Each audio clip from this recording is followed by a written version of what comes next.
Good morning, dear students. Welcome back to your another session of your online classes. Children, we started with lesson number 6, tissues. And children, in my previous topic, I have taught you about the plant tissues, right? Meristematic tissue. And children, I also discussed some of the characteristics of permanent tissues. So children, let's begin with the topic for today. Okay, again I'll start every time as long as I don't finish plant tissues, I will start with the same flowchart again and again.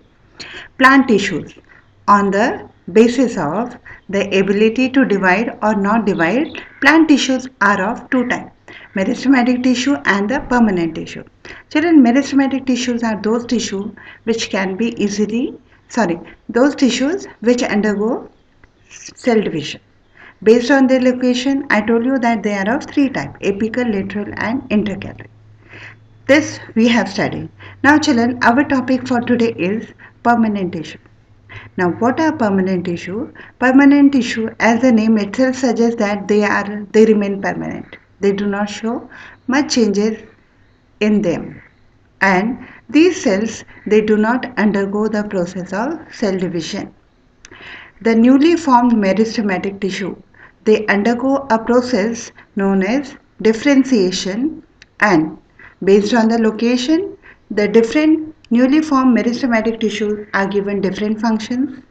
Okay, and children, these differentiated meristematic tissues, they are called as permanent tissue. Now these permanent tissue, children, when we study about their structure, we find that they can be very broadly divided into how many types? Two types. Some permanent tissues, they have got a simple structure, while some they have got a complex structure. So those tissues which have got simple structure, we call them as simple permanent tissue, and those who have complex structure, we call them as complex permanent tissue. So children, today we are going to study about the simple permanent tissue. Okay, so let us start with our topic. Now children, this I told you just now.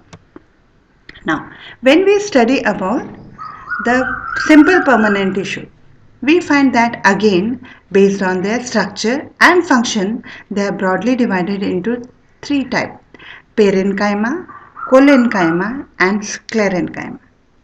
Okay, let us study about the parenchyma tissues.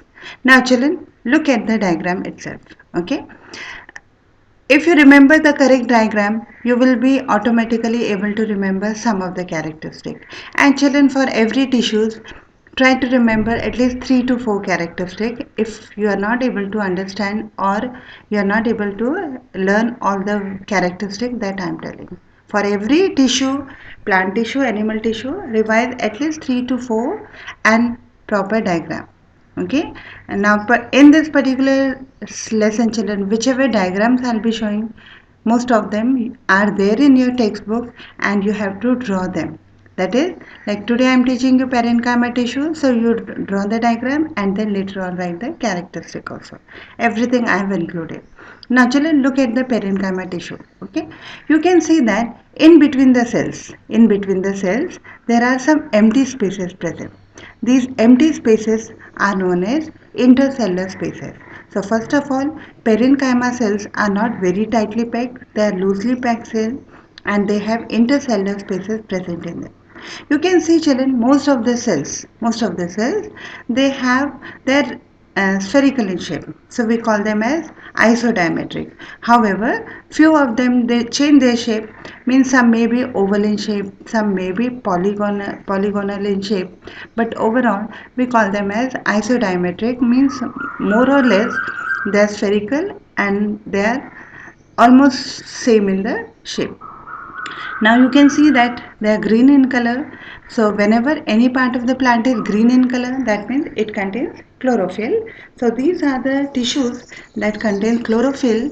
And children, when you look at any tree or any plant, whatever green color you can see, or most of the part of the plant that you can see from outside, not from inside, that constitute the parenchyma tissue. So let us understand about the parenchyma tissue. Usually they are polygonal, Sometimes they may be oval or spherical in shape, and most of them are isodiametric in symmetry. Isodiametric means they are almost same in the shape, though their shapes may be different, oval, polygonal, okay, but children, they are almost same in the shape, not someone is very big and some is very small. Their cell wall, just now you saw that the cell wall is thick, is very thin, okay, and the cell wall is mainly made up of cellulose. They are living cells, that is why they are able to do the process of photosynthesis, okay, and they are found in most of the smoother part of the leaf, stem and the root, okay. Now, a plant usually constitutes maximum parenchyma tissue. Okay, you can see that in every cell, a huge nucleus is present, which is present in the center, and children, they are usually, which part of the plant they are found? They are found in the pith and cortex region of the stem. Okay. Now, children, in your textbook, um, I think on the second page of the plant tissue, some diagrams are given. So there you will come across this word pith and cortex. Though I'll take these topics later on. Okay. So pith and cortex means they are the some structural part of the stem. When we cut a stem and observe it under the microscope, these regions can be seen. Root. Okay. Mesophyll of the leaf. Mesophyll is that part of the plant children of the leaf which is green in color and which is soft. Okay. They are also found in the flesh of succulent leaves. Okay. Roots, and they are also found in the endosperm of the seed. Endosperm means you eat badam children. So badam has a hard covering and inside it has got the dried badam that we eat. So that is called endosperm. Okay. And succulent roots means in case of certain plants है ना, which do not live in normal conditions. For example, aquatic plants, they have got succulent roots. Their roots are not like how we have for normal plants. Okay. Now, children, based on the functions, we find that parenchyma tissues are broadly of four types. Okay. First is chlorenchyma. Please, children, uh, see the spelling, huh? It is chlorenchyma. Chlo means those parenchyma tissue that possess chlorophyll, they are called as chlorenchyma.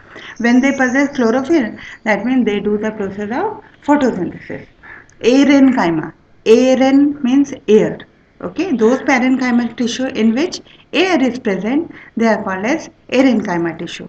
Okay, and they are usually present in the hydrophytes. Okay, those plants that live in the water. And children, since this plant they have to float all the time.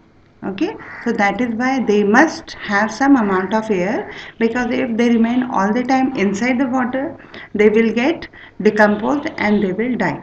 Okay, so what are aerenchyma? Those parenchyma tissue which contain air present in them. Okay, and they are present in the root, stem and leaf of hydrophytes. Hydrophytes are the plants that live in water. Okay, what is their function? They help in the gases exchange and help in the buoyancy of the hydrophyte. Buoyancy means the property of the hydrophytes to float in the water. Now, prosenchyma children. These are the tissues, okay, which are spindle in shape, okay, with tapering end. Now you must have seen children, one vegetable that comes is parval, okay, or you have seen fish, how they are spindle in shape, same.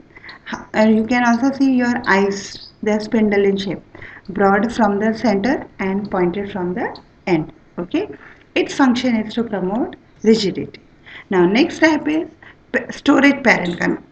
As the name itself suggests, that they help in the storage of food molecules, and all the fruits, children, all the vegetables that we enjoy.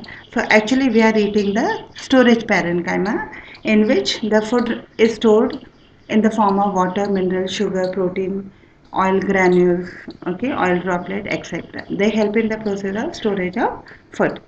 Now, next is cholenchyma. Children, that was chlorenchyma. Those parenchyma tissue which contain chlorophyll. These are cholenchyma. Now, look at the cholenchyma tissue. Again, they are also isodiametric in shape. And children, when we look at their cell wall, you can see that They have got a special characteristic, and that is their cell wall is thickened at the corner. Collenchyma are identified with one very important characteristic, that is their cell wall is thickened at the corner. So this happened due to the accumulation of lignin in the cell wall, and which helps them to provide rigidity. Okay, now children, you must have seen that sometimes it's very windy. So when it is very windy, what do we observe, that the plants are almost like in a dancing stage. Okay, their leaves are dancing, everything, stem, branches, everything dances. Now, can we do the same way? Yes, we can also do that, but then we will have later on some health issues. But you will find that on a cyclonic day, a plant moves so much, but on the next calm day, it's normal. Okay, so parenchyma are the tissue that provides flexibility to the plants. Many times we have to break a fruit. So what do we do, children?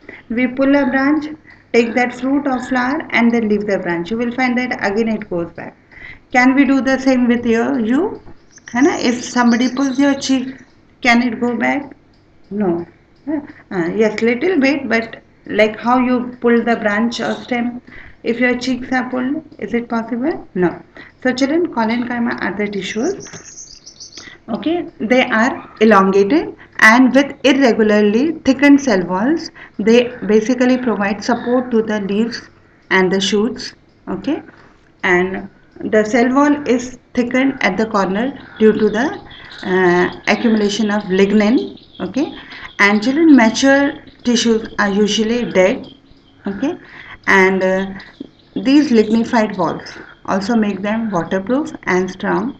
Okay, and they are further classified on the basis of their supporting types and the conducting forms, but they are not in your syllabus. Now children, let's study about the third type of simple permanent tissue, that is sclerenchyma. Now again, these are very interesting tissues, children. Sclerenchyma, first of all, sclerenchyma, they are dead tissues. So when they are dead, okay, then what is their importance? Let us understand. Children, you must have eaten mango. In your summer vacation, you all must have enjoyed lot of mango. Now mango season is over. Children, once you finish eating mangoes, do you find some fibers left in between your teeth? Okay, or do you eat coconut? Now before eating the coconut, we have to remove that fiber. Okay, or certain more vegetables I'll give you. Do you eat drumstick? I don't know what you call it in Gujarati. Then children, sorry, do you eat anar, pomegranate? When you eat pomegranate, you will find something hard coming in your mouth. Okay. Then do you eat pears? Pears. When you eat pears, आपके मुंह में ना कुछ रवे के दाने जैसे कुछ आता है. Pears, green color का होता है. Okay. So children, all the covering of the fruits, all the covering of the cereals, they all constitute the sclerenchyma. Sclerenchyma, when we study about them, we find that they are of two types. The thin and long elongated one are called as fiber, while the spherical one are called as sclerids. Okay, there's dead, they're simple permanent tissue. Okay, they provide mechanical and the tensile strength to the plant. Okay, they provide rigidity to the plant under various ecological stress. For example, during drought season or during cyclonic season. Okay, and these cells, they become dead due to the accumulation of lignin. Okay, and sclerenchyma are of two types, children: fibers and the sclerids. Okay, sclerenchyma sclerids are roughly isodiametric, and clumps of these or stone, they are also called as stone cells, children. And just now I told you, pear, नाशपाती, in Hindi we call it as नाशपाती, green color की होती है.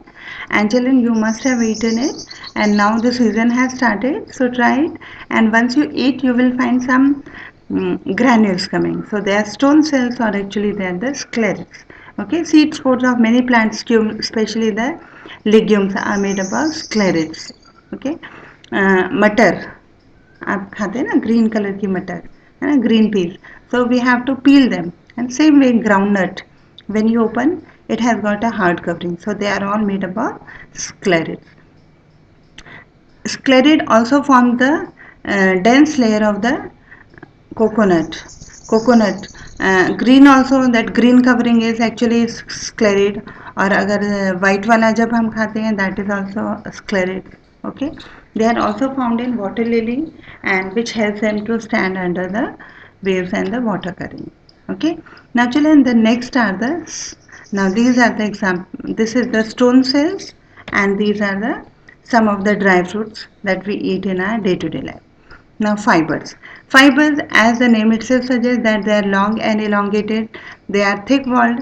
Okay, they have narrow lumen, means they are not very broad, and they have tapering end. Okay, they are usually present in the vascular bundle of the plant tissue. Vascular bundle means xylem and phloem. That will be our next topic. Fiber, sclerenchyma, is a cell companion to xylem and phloem, and they appear as independent cylinders.